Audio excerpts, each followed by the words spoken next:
দেখো জীবনে daily upload করা ভিডিও এটা খুবই একটা কমপ্লিকেটেড ব্যাপার। এবার তোমাদের হয়তো মনে হতে পারে রোজ একটা করে ভিডিও আপলোড করা এটা এমন কি ব্যাপার, এটা তো খুবই সহজ একটা ব্যাপার। নমস্কার, আমি ইয়ান, একজন ওয়েডিং সিনেমাটোগ্রাফার। আজ 365 ডেজ চ্যালেঞ্জের ডে নাম্বার 103।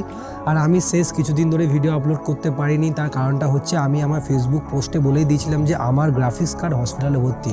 আমি জানি না কিভাবে আমার গ্রাফিক্স কার্ড এবং র্যাম দুটো একসঙ্গে খারাপ হয়ে যায়। এবার আমার যে সেটআপটা এটা অনেক পুরনো একটা সেটআপ, সেই 2020 সেটআপ। এবার আমার সেটআপে যে র্যামটা ছিল সেই র্যামটা আমি বর্তমানে কোনো দোকানে পাচ্ছি না, অনলাইন অফলাইন কোথাও পাচ্ছি না, যার কারণে আমার ভিডিও রেডি করতে খুবই প্রবলেম হচ্ছে। কিন্তু আমি নতুন র্যাম অর্ডার করেছি, এটা দেখাচ্ছে প্রচুর দিন লেট হবে। তাই আমি ঠিক করলাম যে ফালতু বসে থেকে লাভ নেই, আমি আবার ভিডিও রেকর্ডিং করি। আমি আমার ল্যাপটপে এডিট করব, হয়তো সেরকম কালার গ্রেড বা সেরকম স্মুথ এডিট ল্যাপটপে হয় না, যেটা কম্পিউটারে হয়। তো যাই হোক, আমি যেমনভাবেই হোক আমি আজকে থেকে ভিডিও রেডি করব এবং কাল থেকে আমি আবার যেমন রোজ একটা করে ভিডিও আপলোড করতাম তেমন করব।